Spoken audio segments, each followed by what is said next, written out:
first, the candidates I'm going to introduce are in California's Congressional District 1, Audrey Denney, who is tonight is a Chico-based educator, a nonprofit leader, and a lifelong advocate for rural communities, running in Congress for California's 1st District to deliver the representation that Northern California deserves. She's dedicated her career to service, from teaching at Chico State to leading nonprofit efforts that support families, strengthen rural communities, and expand food security. Audrey rejects corporate PAC money. She puts people first and is running a people-powered campaign to protect democracy and to build a future where every family can thrive. Audrey, thank you so much for being here tonight.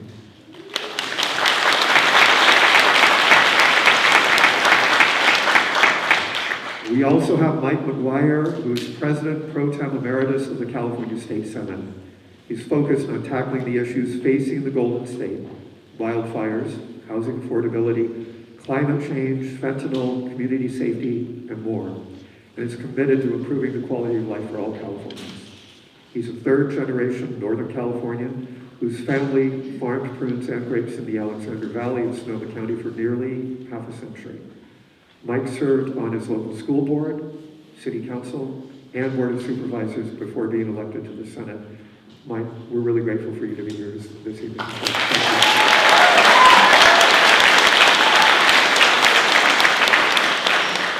And this is a question for everybody. Having a fascist party in power has fundamentally changed our politics. It's simply not business as usual any longer. In this moment, how should the Democratic Party respond? And how should individual members of Congress step up? Thank you so much. First of all, I just want to say thank you all for being here today and your fight to take this country back. I want to say thank you to Indivisible. Deborah, thank you so much for your work and to the entire committee's work. I think there are 3 ways that we need to take our country back. Number 1 is accountability, to hold the fascist president, his fascist allies accountable. And I do mean we need to use every ounce of power in our body to be able to impeach the president, to be able to impeach those who are in his cabinet, and to be able to move forward quickly. Number 2, the Democrats need a 100-day plan about what we're for and what we're going to repeal. The $1 trillion in tax cuts for health care, the $2.2 trillion in tax cuts for billionaires across this country, the $3 billion that's going to impact hungry kids and seniors through SNAP. And then the last piece is we need to move forward with Project 2030 about what Democrats stand for and how we're going to take this country back. Here's what I believe. Income inequality, besides Donald Trump, is the greatest threat to American democracy. Are you with me, ladies and gentlemen? And so what Democrats need to stand for, what we need to stand for, is fighting this rigged economy that's been established by Donald Trump. We need to repeal the $2.2 trillion in tax cuts for millionaires and billionaires here in the United States of America. What the hell do Democrats stand for? Are you ready to go, ladies and gentlemen?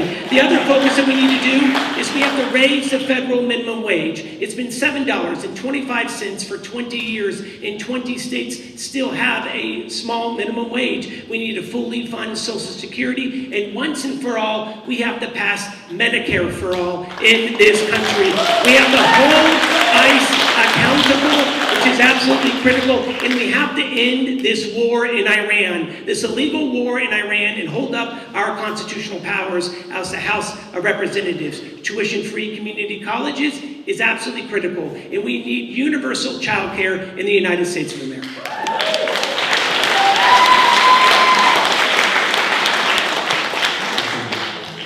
So I want to be crystal clear about this. Donald Trump is a war criminal, an adjudicated sex offender, and he treats the Constitution like it's toilet paper. And we did not get here just because of Donald Trump, right? We got here by fascist and authoritarian takeover of the Republican Party, and we got here by corporate captured Democrats who are complicit in rigging the political and the economic system to center. And the less you clap for me, the more I get to talk, so just consider that. So we need to use, Democrats need to use every constitutional tool at their disposal, starting with impeachment and not ending with oversight and hearings and being very, very noisy. But we also have to address the root causes of the corruption in the system that got us here in the first place, right? Trump is not an anomaly. We have to immediately ban congressional stock trading, executive grade stock trading, that of their immediate families. We need a constitutional amendment to overturn Citizens United. We need one to ban the president's power. But we also need to cast a vision for what we're fighting for, right? And what we are fighting for is an economy that centers real people. We need to be fighting for a table that is bigger, that has space for voices of working class people, voices of women, voices of queer people, and people of color. When we have a House of Representatives that is more representative of the communities that they serve, we will create policy that is more equitable, and we will be able to create a vision for the next 250 years of our democracy that centers working class people and retired people instead of the richest among us.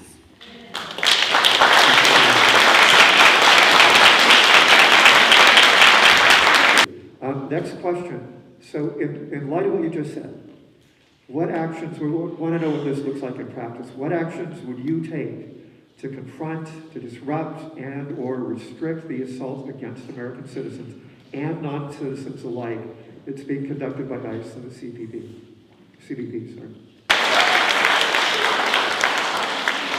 If you remember one thing I say tonight, let it be this: we need to abolish ICE. It has become the private police force of Donald Trump. And when a government entity becomes so out of control that they are killing American citizens in the streets, that people are being raped and murdered and dying in detention centers, that is no longer a functioning tool in a law enforcement or immigration enforcement system. Until we can do that, we need to make sure that we are not funding ICE. That is the very first congressional mechanism we can do. And I am a courage candidate, endorsed candidate, which means I have pledged that on the first day I am elected to office, I will submit articles of impeachment against our president. But what I think is missing often in this conversation when we're talking about ICE and immigration and enforcement is talking about having a fully functional and fully funded asylum system and asylum courts along the border. I've had the opportunity to live long-term in Central America. I've been the president of the board of the leading human rights organization in the Northern Triangle, Cristasol, and I've seen firsthand the root causes of why folks are migrating. Freedom, fear of state violence, fear of gang violence, climate change, lack of economic opportunity. And if the United States does not recognize and honor our country's culpability in the reasons people are migrating and the instability of our Central American and our Mexican neighbors, then we are not ever going to solve this problem. And so another thing that I love to talk about is rebuilding USAID and making sure that we have the State Department funding to be able to support democracy in the Western Hemisphere.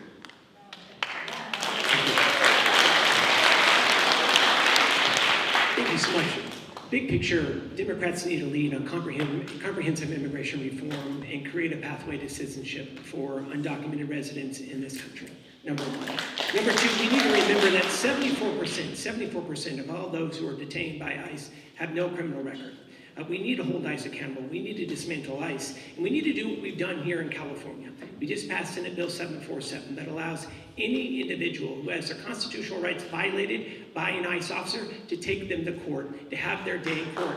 Just like what we do for local sheriffs and police and park rangers. If a federal agent violates your constitutional right, you should have the ability to take that individual to court and to be able to retrieve damages. Number two, we need to ensure that the Fourth Amendment of the Constitution is in place. What do I mean by that? We have to put an end to warrantless search and seizures of vehicles as well as homes. We have to put our damn foot down and stop this chaos and this madness. Number 3, we need to ensure that every federal agent, just like what we do here in California for every local police agent, has a body-worn camera, which is absolutely critical. Number 4, just like what we've done here in California, we passed a law that says no local police, no federal police can wear their masks on daily duty, right? They need to take off their damn masks. Number 5, we need to ensure that we have a use of force policy with teeth in the United States of America for all federal police officers. And by the way, we've done that here in California. And if you have 3 violations of constitutional rights, of misconduct, you can be stripped of your ability to be a peace officer here in California. We need that law of the land across the United States of America. No one is above the law, especially law enforcement.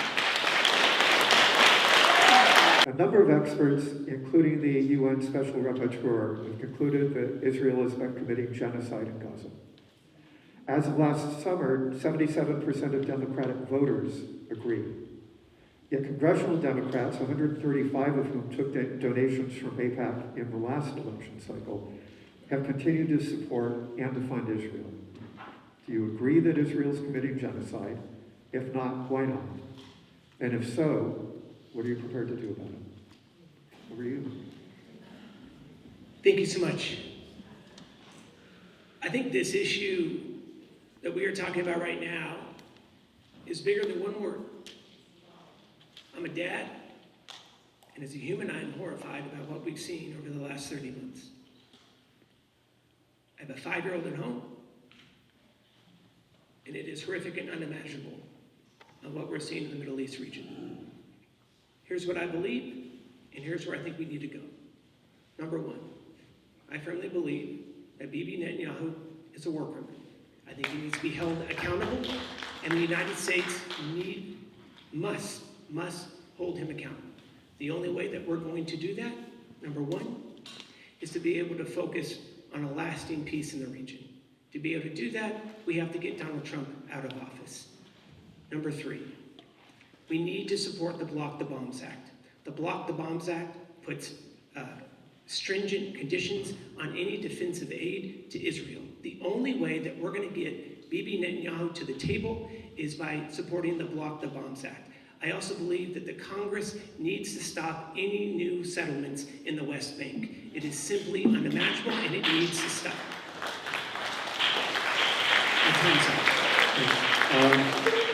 Mike, I'm going to ask the same follow-up question, which is, do you agree with the Special Rapporteur and 77% of Democrats who say that Israel is in fact committing genocide in Gaza? How much time do I have?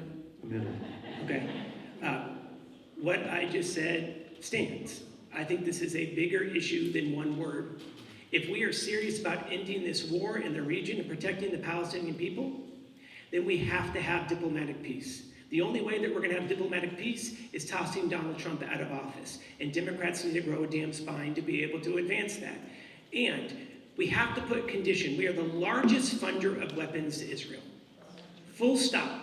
And the only way that we're going to stop the violence is by passing the Block the Bombs Act. There are 70 individuals within the House that are supporting this. It's a progressive caucus priority. We need to move forward on that. That puts strict aid, ties aid to this bomb, the Block the Bombs Act, and that's what I would support in Congress. My turn. Israel is committing genocide in Gaza. It has, the more you talk, the less time I have. Those words have been on the issue page of my website since I launched this campaign, because this moment is about political courage.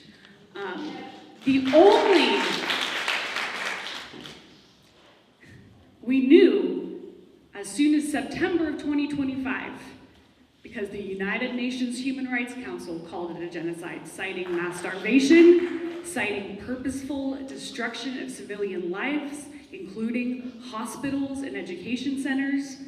But folks, we knew before then, because we have eyes and we have ears and we were watching the videos, right?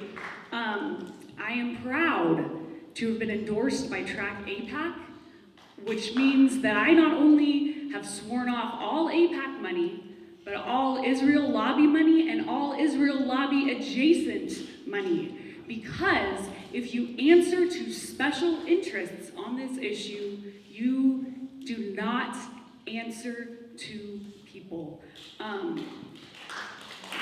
was the question, right? Do I believe Israel is committing genocide? Yeah, I do. And then Was there what do an you answer? intend to do about it? Oh, what do I intend to do about it? Yeah.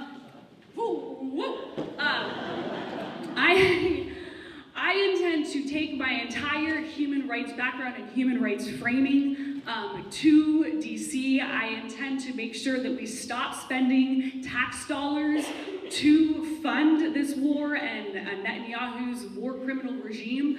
I intend to also make it clear that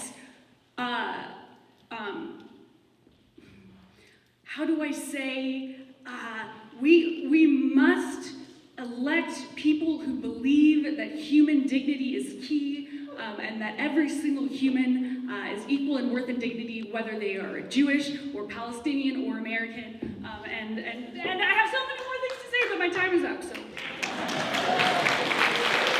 We're going to now turn to the lightning round. We're going to do a lightning round of quick yes or no questions and yes or no answers or an abstention. We want to do this so we can cover many issues as possible. We believe our audience deserves direct answers without qualifications to these questions. I'll pose each question to all of the candidates simultaneously. After each question, candidates will raise their hand in response to either the yes or no prompt. Candidates may abstain from answering by not raising their hand to either prompt. At the end of the entire round, each candidate will get 1 minute to explain their yes or no answers or their abstentions if they wish. Are those rules clear to everybody? When you ask for hands raised, will you start with yes or start with no? I'll start with yes each time to keep it as clear as possible. Would you vote to expand the number of members of the United States Supreme Court? Yes?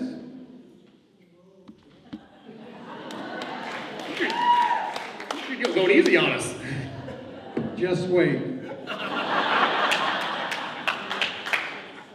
Do you accept donations from political action committees? Yes? No? Wait, what kind of political action committees? PACs. Corporate PACs or all PACs? All PACs. Okay, will you say it again? Do you accept donations from political action committees? PACs. Yeah. Okay, you can explain your answer later. Do you believe ICE... Wait, you gotta know, right? I'm a no. I'm sorry. No. The only one. Although Audrey has a good reason.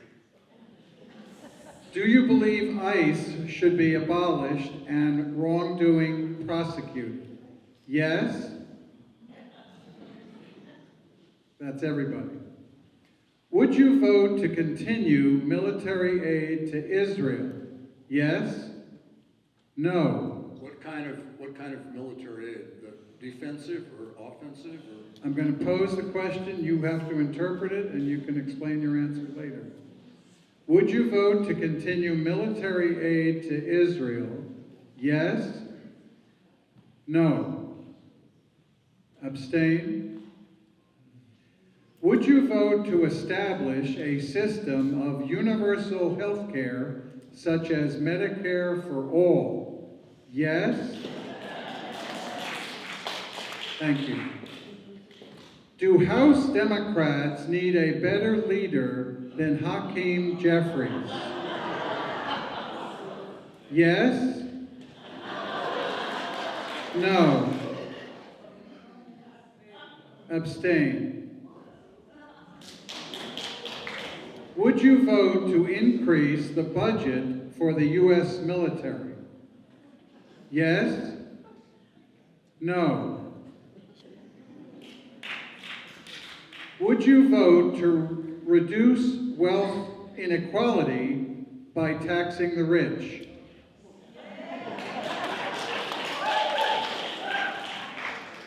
Yes, those are all yeses.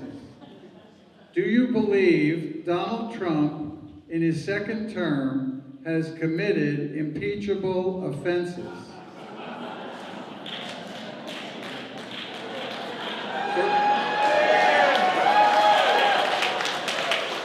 How about first term? Do you, strike that, would you vote to impeach Donald Trump? Thank you. You will have 1 minute to explain any abstention or any other answer you gave. Ms. Denney. Real quick, I wanted to clarify that there are different types of political action committees. Any group, like the Democratic Action Club of Chico, if they give me $1,000, that's a PAC. I will take that money. I have never and will never take a dime of corporate PAC money, which is so important because we can't get system change. We can't unrig our political and economic systems from benefiting corporations and the richest among us if our re-election campaigns are funded by corporate PACs. I have never and will never take a dime of corporate PAC money. And I raised $3.5 million when I ran for this seat in 2018 and 2020 with an average contribution size of $47 and a deep red seat that many said was unwinnable without taking corporate PAC money because we built a movement of people who believe that their voices matter and that they deserve change. Thank you. Thank you so much. On the issue of PAC money, I've been honored to be able to receive funding from the California Nurses Association, California Teachers, Cal Fire Firefighters, and those are all PAC dollars. I'm honored to be able to have the support of nurses and teachers and firefighters and SEIU working families who are delivering for Democrats and Republicans across this country. And that is the PAC money that I've received. On Medicare for All, only one that has passed a Medicare for All bill out of the California State Senate. I'm proud of that. We need to take that same fight to the national level.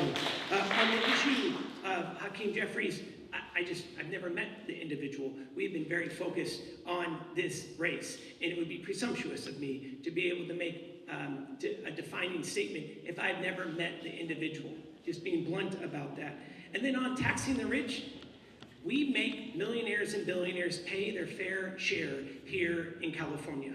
1.4% of the population pays 50% of the taxes. If we take that same progressive tax policy that we have here in California, we would generate trillions of dollars across America. The majority of Americans are teetering on a financial brink, living paycheck to paycheck. Rising costs of home ownership, groceries, education, and healthcare have made the situation desperate. Meanwhile, centibillionaires and corporations are taking and keeping more and more wealth for themselves. What solutions do you propose? Thank you. Denney. Folks, like most of you in this room, I understand the affordability crisis because I've lived it, right? I am a working class person. I bartended the 90% of the time I was teaching at Chico State to try to make a living wage. The increase of health insurance premiums is kicking my ass as a single income person trying to make it work right now. And just like all of you, I'm watching things get more and more expensive while the incomes are not keeping pace, or while your retirement benefits are staying stagnant, right? I will address this issue by going to the root causes of it. Corporate consolidation, reckless and illegal tariffs, rigged markets and policy costs that shift the burden onto us, working families and retired folks, right? Specifically, this looks like protecting Medicare, Medicaid, and SNAP benefits, nutritional assistance, and expanding that.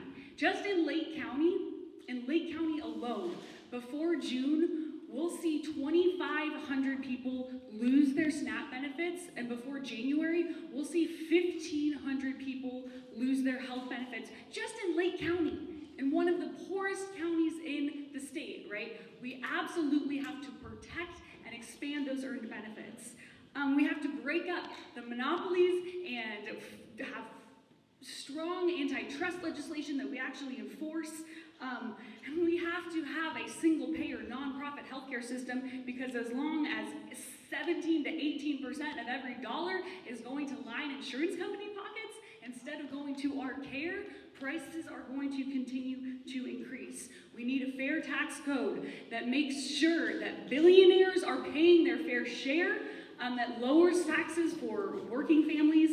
And lastly, we need to tackle wildfire insurance, which is an affordability driver for so many people across California's coast. Those are going to be my priorities in making life more affordable while I'm fighting for system change. Thank you so much. As many of you know, I was raised by my mom and my grandma. And we really struggled growing up. And if it was not for my grandma, we would not have made it. And here's what I know. My mom worked for 21 years at a local bank. She makes less than $900 per month after 21 years working for that damn bank. If we are serious about ending income inequality in this country, we have to pay women what they're worth. That is why here in California, we passed the strongest equal pay law in the United States of America. It's illegal to pay a man more than a woman when it comes to equal work. That is why I fought tooth and nail to raise the highest minimum wage in the United States of America. $25 for healthcare workers, $20 for fast food workers. You know why? 2/3 of fast food workers and healthcare workers in this state are women and women of color. If we truly care about raising wages, then we have to focus from the bottom up.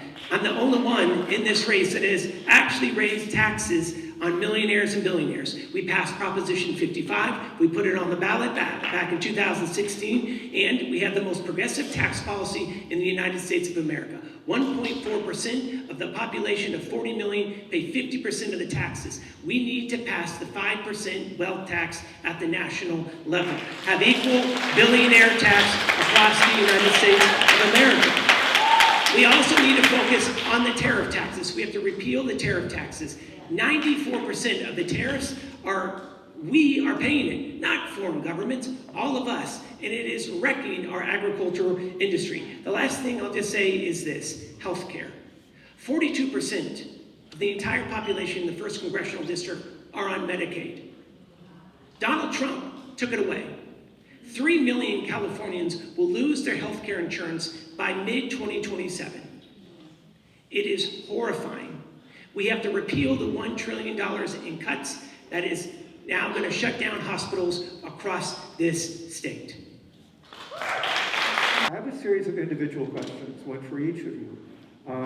They're different because you're each different. You're bringing something different and new to your race. Ms. Denney, I'd like to start with you. Who, me? Yeah, you. And you've got a background in community organizing, and you've run for Congress twice, but you've never held public office. So, how will your experience translate to serving in Congress? Thank you so much for that question. So I, as we mentioned, ran for this seat in 2018 and 2020. And since then, I was able to spend those 3 years I was running going around to every small community in California's 1st District, the pre-Prop 50 version, and sitting with folks in coffee shops, in church basements, in auction yards, in restaurants, and hearing from them.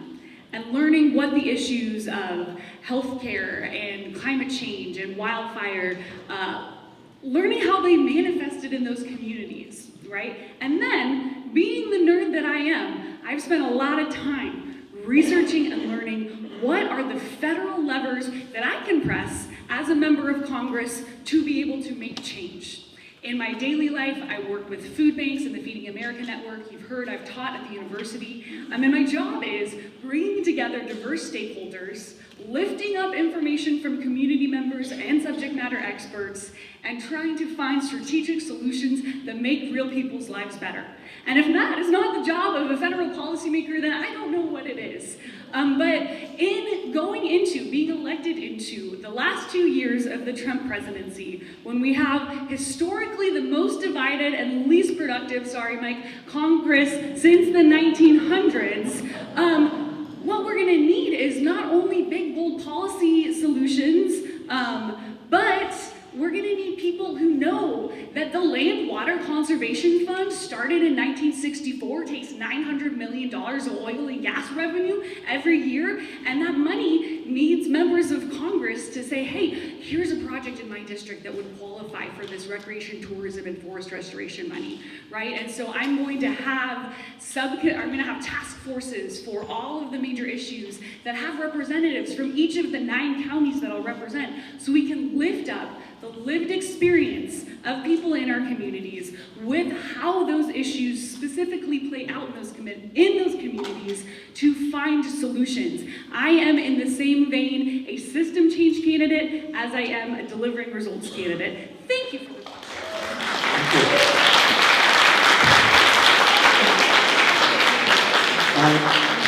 One for Mike McGuire. Many voters are looking for outsiders to reform or to rebuild the Democratic Party. You've risen through the ranks in state government. For voters looking for change, why should they consider you a potential disruptor in Washington? Thank you so much. I think what voters are also looking for are fighters. They're looking for folks who are willing to be able to stand up to this fascist and to be able to punch back and to be able to take this country back. Let me be very clear. Thanks to each and every one of you, we passed Proposition 50. The way we got Proposition 50 on the ballot is as Senate leader, working with the governor, working with our speaker. We got Prop 50 on the ballot. And when we first advanced Prop 50, it was polling at 38%. Folks kept telling us, 2 wrongs don't make a right. Here's the piece. When there is a bully, you punch back and you punch back harder. Am I right, ladies and gentlemen? And that's what each and every one of you done. That's what you did. You took to the streets, you got on the phone, you knocked on doors, and guess what?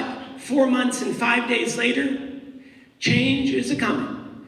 We passed Proposition 50, 5 new Democratic seats, 7 seats that are now bluer than they've ever been in the history of this state. What we need right now are folks who are willing to take on the president. When Donald Trump defunded Planned Parenthood, guess what we did? As Senate leader, I funded every one of the 100 Planned Parenthood health centers in the state of California. When Donald Trump came for our immigrant community, we put $100 million into a special fund to be able to defend immigrants in this state, because the diversity of the state of California is our greatest strength. And I hope that you're with me today on that, ladies and gentlemen. We are fighting Donald Trump in the courts for winning 2/3 of the time. So what we need right now are proven progressives and proven fighters who've taken on Donald Trump, not just taken him on, but won and stood up for our Constitution, our civil rights, the rule of law. That's what we need right now. We need fighters to be able to take this country back, and this room is full of them. Thank you so much, Indivisible, for your amazing work that you do each and every day. When we finally regain control of our democracy, how must we rebuild our country? In other words, it's not only what you're against, but what you are for. What role will you play in rebuilding our democracy?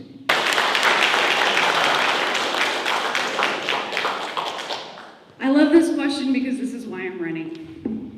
Yes, it is critical that we stand up to Trump and get through the next 2 years, but folks, I am running to be part of a new generation of leaders that gets to rebuild and cast the vision for what a democracy can look like when it centers people, right? That's why I'm running. For me, it has 3 parts, right? It has an economy that works for everyone, right? That looks like single-payer healthcare. That looks like people being able to afford homes and groceries and fire insurance, right? That looks like the second part of that. That looks like a robust anti-corruption agenda that keeps us from getting back here. Nobody goes to DC saying, I want to be a corrupt politician, right? We have to stop and recreate the systems that allow corruption to happen slowly. That means taking corporate PAC money.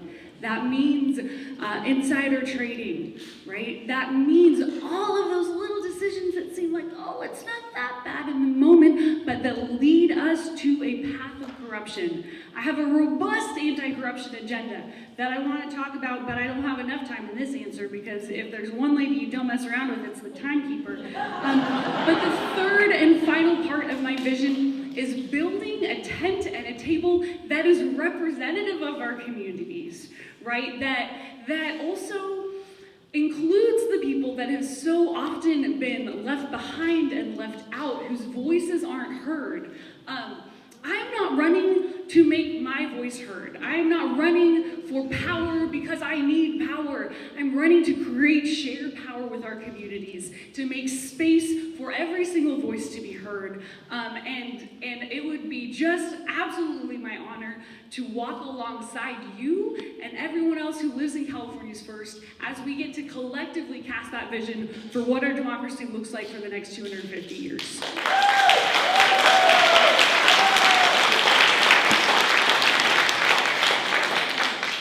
Thank you. I believe the highest calling in life is to be able to help people. That's what we should all be about. And that's what our elected leaders should stand for. When the worst wildfires devastated our community, we came together and helped lead that. Helped lead that to be able to have one of the most successful rebuilds in our state's history. When the pandemic hit, we delivered millions of dollars worth of aid to some of the most rural parts of this state. We've doubled the number of CAL FIRE firefighters. We doubled our Air Force that's now attacking wildfires across the state. $6 billion in broadband dollars. We've delivered $3 billion alone just to the North Coast over the last 10 years. Here's what I believe. I believe that we need to be able to deliver for working families. We need to take the keys away from the most wealthy, the most powerful, and give it back to working families, the working class. And no matter if you're a Democrat or a Republican, I think that we can all agree that we need to invest in good public schools. No matter if you're a Democrat or a Republican, I think that we can all agree that we need a more affordable life and more affordable homes in the community that we love. No matter if you're a Democrat or a Republican, I think that we can all fight for good middle class jobs in rural communities across this state. And I think that we can all agree that we want to keep our healthcare institutions open. That is why I have been fighting in the state Senate to be able to deliver for good jobs, quality healthcare, keeping all Planned Parenthood health centers open. And what we've accomplished in California, we can accomplish at the federal level. Highest minimum wage in the United States of America. That's what Democrats need to be standing up for. Fully funding Social Security. That's what Democrats need to lead. Codifying Roe v. Wade. That's what Democrats should be standing for here in this nation. That's what Democrats need to stand up for, and that's what I'd be honored to have you vote for. Time now for our closing statements. 3 minutes each. We encourage candidates to explore new issues and new statements that they haven't already made tonight.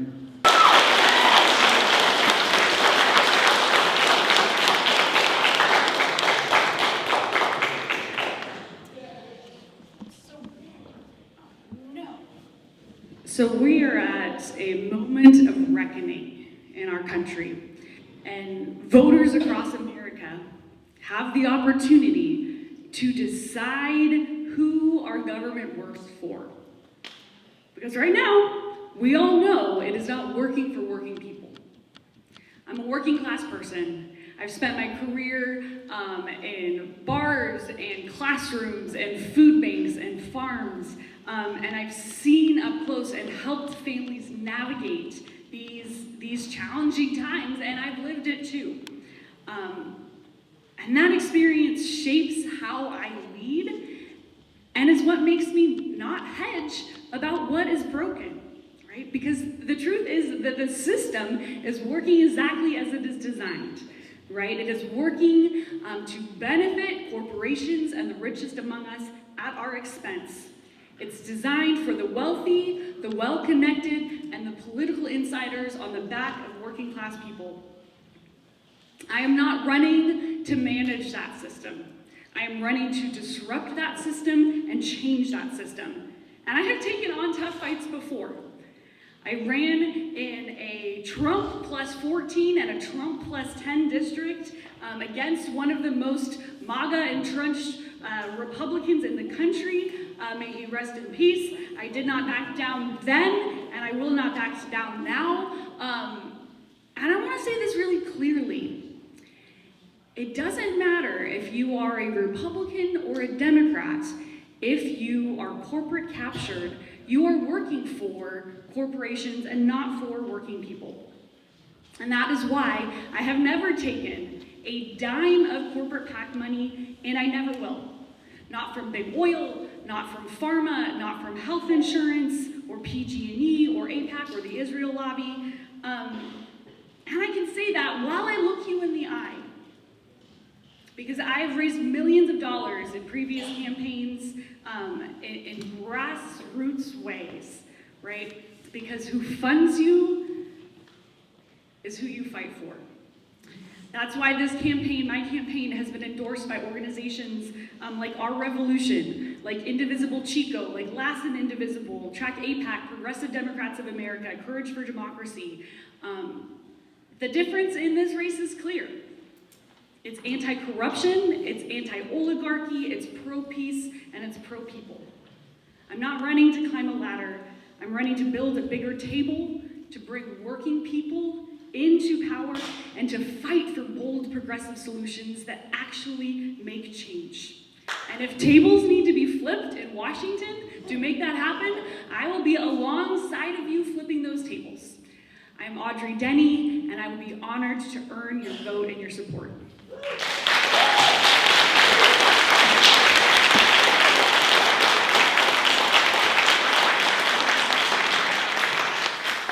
I want to say thank you. Thank you for allowing us this opportunity to be able to have this conversation here tonight. I want to say thank you to Indivisible for their amazing work. They're taking back our streets and taking back our country, and we owe you a debt of gratitude. You're on the front lines each and every day. Can we please give it up for Indivisible, ladies and gentlemen? I've never been more proud to be a Californian. When Donald Trump came for this state, each one of us stood up and stood strong, defended our voting rights, defended the rule of law, defended our immigrant community, our environmental laws. And yes, ladies and gentlemen, we had the last voice. We passed Proposition 50 to be able to win back our democracy and to take back this country. And that's exactly what we needed to do. There is a clear line that all of us need to have. That clear line is that our democracy is non-negotiable. Am I right? And by the way, the fight to flip the first congressional district, by the way, the first time in 50 years that we're going to flip this district, it's not symbolic, it's strategic. It's what Proposition 50 is all about.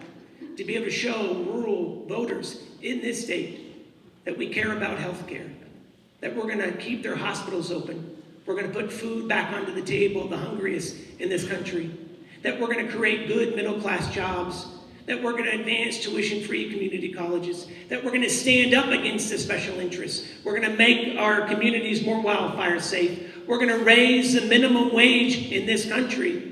We are finally going to pass Medicare for all in the United States of America because Democrats are going to take this country back. And we're going to tax the billionaires like they should be. The keys have been given to the millionaires and billionaires, the keys to this country. And it's now our opportunity, our time to be able to take it back. And candidly, if we were quiet right now, we would be complicit, right? We have to continue to speak up and speak out. Let me just say this. The reason why we introduced AB 1984 with Chris Rogers, the Citizens United bill, is because I firmly believe that we need to overturn Citizens United. I firmly believe that we need term limits on the United States Supreme Court. We need universal community college.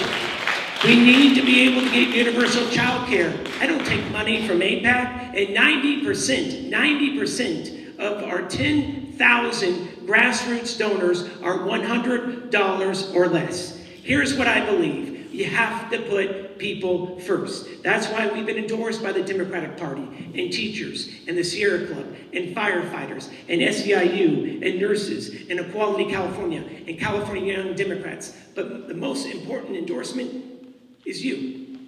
Together we are going to do this. We are going to take our democracy back. We are going to fight for America, and we're going to flip the first. Thank you so much. I'd be honored to be able to have your support. I want to thank the candidates for participating. Thank you for showing up.